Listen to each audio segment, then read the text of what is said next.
Pemirsa Sekolah Birokrasi Channel, kegagalan sebuah langkah reformasi birokrasi tentu banyak faktor. Namun, berdasarkan pengamatan kita semua, maka faktor yang paling dominan adalah faktor pimpinan. Karena itu, pertanyaan kita, mengapa pimpinan itu kurang berperan melaksanakan reformasi birokrasi?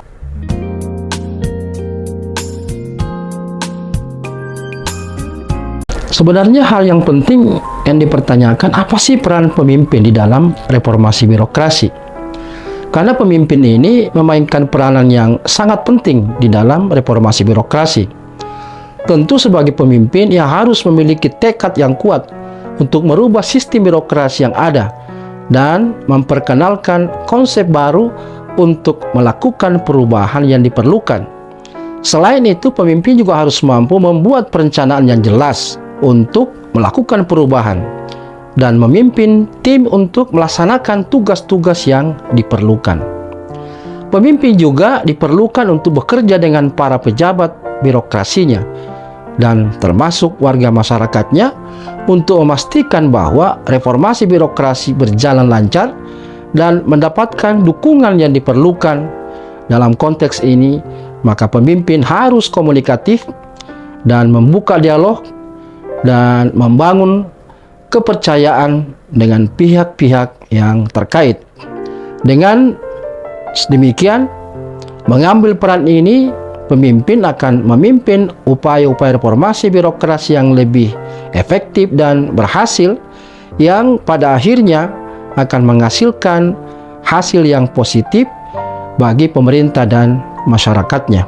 Faktor-faktor apa saja peran pimpinan di dalam mensukseskan pelaksanaan reformasi di jajaran pemerintahannya? Yang pertama adalah memberikan arahan dan visi yang jelas di dalam pelaksanaan reformasi birokrasi. Pimpinan harus mampu menunjukkan bahwa mereka serius di dalam melakukan perubahan dan memberikan panduan yang jelas bagi seluruh jajaran birokrasinya. Yang kedua, memberikan dukungan dan sumber daya yang cukup dalam pelaksanaan reformasi birokrasi. Pimpinan harus memastikan bahwa seluruh jajaran memiliki sumber daya yang cukup seperti anggaran, keahlian, peralatan yang mungkin diperlukan untuk melaksanakan reformasi birokrasi. Yang ketiga adalah meningkatkan transparansi dan akuntabilitas di bidang birokrasi. Seorang pemimpin harus mendorong budaya transparansi dan akuntabilitas di dalam birokrasinya dan mendukung sistem yang menghargai integritas dan dedikasi pada tugas-tugas kepada publik. Yang keempat, memberikan pendekatan yang sistematik dan normatif pada reformasi birokrasi. Seorang pimpinan harus menilai dan melihat masalah di seluruh jajaran birokrasinya dan berupaya memberikan solusi yang sistemik dalam rangka menyelesaikan masalah pada bagian-bagian terpenting di dalam organisasi yang dipimpinnya. Dengan menggunakan prinsip-prinsip ini, maka pemimpin dapat membantu menciptakan pengembangan yang lebih baik dan membangun kinerja yang lebih baik pada institusi yang dipimpinnya. Nyatanya, apa saja kendala pemimpin di dalam mengimplementasikan reformasi birokrasi sehingga belum banyak yang mencapai nilai yang sangat optimal? Yang pertama tentu terkait dengan eksistensi dan keengganan daripada pegawai birokrasi itu sendiri. Yang kedua, kurangnya dukungan dan sumber daya dari pemerintah. Yang ketiga, ketidakmampuan untuk mengubah budaya dan sistem yang sudah tertanam lama di dalam birokrasi selama bertahun-tahun, sehingga untuk merubahnya mengalami kesulitan. Yang keempat, pemimpin juga itu harus memperhatikan dinamika politik dan lingkungan yang sulit di dalam melaksanakan reformasi birokrasi. Dan apa tujuannya? Untuk memastikan hasil yang memuaskan. Di dalam mendukung reformasi birokrasi, beberapa langkah yang bisa dilakukan oleh seorang pemimpin. Yang pertama adalah membuat perencanaan yang jelas. Pimpinan harus membuat perencanaan yang jelas dan terukur untuk mereformasi birokrasi di organisasinya atau instansinya yang dia pimpin.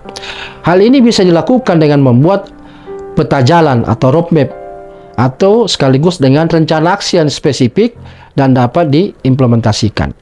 Yang kedua, memperjelas tujuan organisasi. Pimpinan harus memperjelas tujuan organisasinya dalam rangka untuk melakukan reformasi birokrasi dan apa yang ingin dicapai. Hal ini harus dilaksanakan secara terbuka kepada semua pihak atau yang mereka terlibat dalam proses itu, sehingga reformasi birokrasi itu bisa berhasil, di mana para staf dan pimpinan lainnya memahami dengan baik apa tujuan daripada reformasi birokrasi. Yang ketiga, melibatkan semua pihak. Pimpinan di sini harus melibatkan semua pihak dalam proses reformasi birokrasi, mulai dari pimpinan sampai pegawai. Setiap pihak harus memiliki peran dan tanggung jawab dalam merealisasikan tujuan daripada reformasi birokrasi yang sudah direncanakan. Yang keempat, memberikan pelatihan dan pengembangan. Pimpinan harus memberikan pelatihan dan pengembangan kepada pegawai untuk meningkatkan kemampuan mereka di dalam menjalankan tugas dan tanggung jawab masing-masing. Hal ini tentu akan membantu meningkatkan kinerja dan efisiensi birokrasi ke depannya. Yang kelima, menjalin komunikasi yang baik. Pimpinan harus menjalin komunikasi yang baik dengan para bawahan dan pimpinan lainnya yang berada di bawah tanggung jawabnya, terutama dalam mengimplementasikan reformasi birokrasi.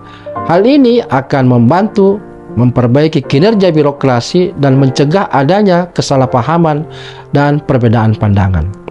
Yang keenam, mengukur hasil reformasi. Pimpinan juga harus bisa mengukur hasil dari reformasi birokrasi yang telah dilakukan. Hal ini akan membantu memastikan bahwa tujuan yang diinginkan tercapai dan memberikan masukan sekaligus untuk perbaikan di masa-masa yang akan datang. Yang ketujuh, memberikan penghargaan dan insentif. Pimpinan harus bisa memberikan penghargaan dan insentif atau tunjangan kinerja mungkin minimal kepada para pegawai yang telah berhasil dalam menjalankan tugas dan tanggung jawabnya. Dalam reformasi birokrasi ini penting diberikan. Hal ini akan memberikan motivasi bagi mereka untuk terus meningkatkan kinerjanya.